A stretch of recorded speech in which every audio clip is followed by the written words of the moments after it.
Hey everyone, it's Pearlescent Toys back in today's video with something different. I made a post on my community tabs a few days ago asking what is your hottest Marvel Legends take, and I got 8 responses, which is more than I thought I was gonna get. I thought no one was gonna answer to this. I want to see if I agree with them, if I am sort of like in the middle, or if I just completely disagree outright. Starting off with Capybara 455, he says boot swivel sucks. What is this? We got a McFarlane Toys fan. That's just such a weird take. I don't know how to respond to that. No, boot swivel is awesome. It allows more posability. It helps with stability when you're trying to stand them up in dynamic poses. One example of like a figure that sorely needed it was Astonishing Wolverine. He did not have boot swivel, and it really hindered how he was able to move, the poses you were able to put him in. You compare that to like Helverine, who actually does have a boot swivel, and it's just night and day. Maybe you just don't like the cut in the middle of the calf. Like, that's valid, but at the same time, I'm not really buying statues. I want to buy figures that I can actually move. So yeah, I have to say I disagree with that take completely. The HasLab Sentinel is a good toy, but overrated. And the HasLab Robbie Reyes and Mephisto was not a bad toy. Maybe not for $350. Ooh. Don't talk to me or my son ever again. Don't listen to them. That is like, that is such an insane take. Maybe you just don't have the HasLab Sentinel, and that's why you're saying it, but like, it is genuinely a phenomenal figure. Even though I would have liked the HasLab to be more based on like his classic appearance from the X-Men the animated series or its early appearances. Why am I saying he? It's a robot. I still think it is such a strong figure. You're saying this is bad. You're saying this is overrated. Look at him. He lights up. Ignore all the dust. I haven't really touched him in a while. And to your other point, the Robbie Reyes HasLab, yeah, I do agree. It was pretty good. I liked it even, but for $350, no. Yeah, I know my haircut is kind of messed up. My hot take is that when Hasbro is firing on all cylinders, Legends can be just as good, if not better, than some imports. Like, sure, when they cheap out and give us a lazy repaint on a decade-old buck, cough, VHS Spider-Man cough, then yeah, the Mafex blows it out of the water. But I have a hard time believing Mafex could realistically deliver something better than the Heroes for Hire 2-pack that came out this past year. I think the Marvel Legends line in the past few years has really offered more bang for your buck when compared to Medicom Mafex. I think Mafex make, like, hands down, make the best action figures on the market today. But dude, those prices, they are really, really rough. Hasbro have been dropping a lot of import quality figures as of late. Astonishing Wolverine was one. That entire like Marvel 85th line, like it's amazing. Like, all of those were like import quality, honestly.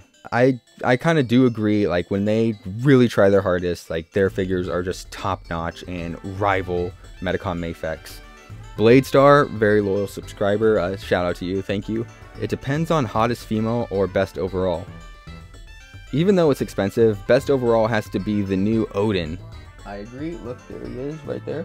Phenomenal figure. I think it's my favorite of the 85th anniversary line. Hottest female is usually the latest Elektra, Emma Frost, or Psylocke because of their costumes, or lack thereof.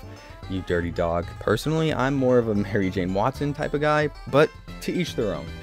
Each Spider-Man figure they drop should be 20 times less skinny. Like, they should be more bulky? Yeah and no. Like, Spider-Man has never really been like the biggest superhero ever. He is pretty built, but he's not super jacked like Thor or Captain America. I think Renew Your Vows is a really good step in the right direction. So yeah, I agree with that one. The Uncanny X-Men Classic Wolverine Marvel Legend has the best comic Wolverine head sculpt ever. I believe you're talking about the Uncanny 275, and for that I do agree as well. If you've seen my top 10 Marvel Legends Wolverine figures, you'll know that figure made the list almost entirely due to the 2 head sculpts it comes with. I don't have it off to the side, but I do have one of the heads on Cowboy Wolverine, and you could just see like, wow, it looks incredible on this body and so many others too. I recommend going and watching that video because I put it on a bunch of other Wolverine figures, so that it was fun. Yeah, I do wholeheartedly agree with that take. This next one is from the Talawaka, my good friend Noah. What's up? I hate 2-packs the majority of the time, with a few exceptions. They always come with one desirable figure and one no one cares for or is done poorly. I gotta agree. I really do. There's only like a few multi-packs I can think of that came out this past year that I would truly classify as being great. The Iron Fist Luke Cage, Arnim Zola and Baron Zemo, even though a lot of people kind of slept on it, I think that's a really fantastic 2-pack, especially for people who didn't already have those characters. And I know it doesn't count as a 2-pack, but the Cabal 3-pack, phenomenal.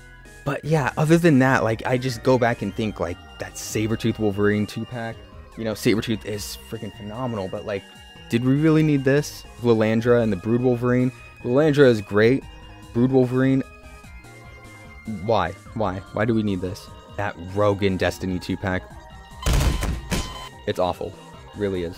And lastly today, we have Braden Page. Anthony's Customs is right in judging Marvel Legends so harshly when they most often do the bare minimum to make a figure. The paint isn't good sometimes, the sculpting is weird and has very wrong proportions, and they don't have nearly enough superhero musculature to make them look heroic. They just aren't good enough 8 out of 10 times. I do agree to some extent. I have taken on a much more harsher approach when it comes to judging action figures on this channel as of late. Earlier this year, I was just like handing out 10 out of 10s willy-nilly, but really, like, as of late, I've really like, hold on, wait a second, like, take everything into consideration, and only then will I make my decision. But I do also think like being a negative Nancy all the time is just a bummer. No one wants to watch that. Of course, there's going to be figures that are absolute duds every now and then, and that's okay. It's okay to call those ones out. But to just like sit there and nitpick at every single thing that's wrong about every single action figure, I feel like it takes years off of your life. Every figure is going to have its flaws. Every figure is not perfect. And that's okay. I think at the end of the day, the only thing that matters is that you are having fun posing this figure around, posing it with other figures, just playing with it. That to me is just like what is the most important. You know, I take that into consideration first and foremost before anything else. Of course, articulation, sculpt, paint apps, accessories, and all of the above go into consideration, but I just want to have fun with these figures. Could Hasbro be doing better? Definitely. Like, we see what they can do when they cook. That 85th anniversary, look at that Ghost Rider, that Odin, Miss Marvel, Astonishing Wolverine. Like, when they really put their minds to it, they can create some amazing stuff. To your other point, not nearly enough superhero musculature. What do you want, like Rob Liefeld proportions? I like the more realistic approach to the proportions of Marvel Legends, like overblown proportions when it comes to men and women. It's just something that never really appealed to me. I've always appreciated the more realistic approach to it, so I do disagree with that one. Saying that they aren't good 8 out of 10 times is such an insane take.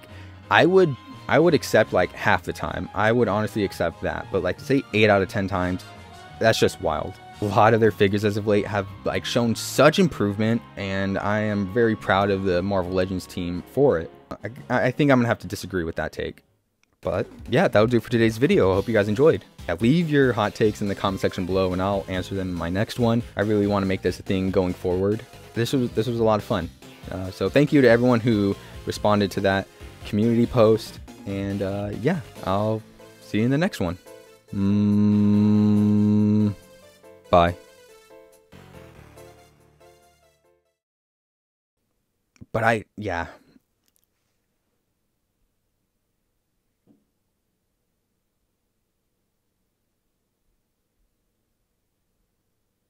My brain just shut down again.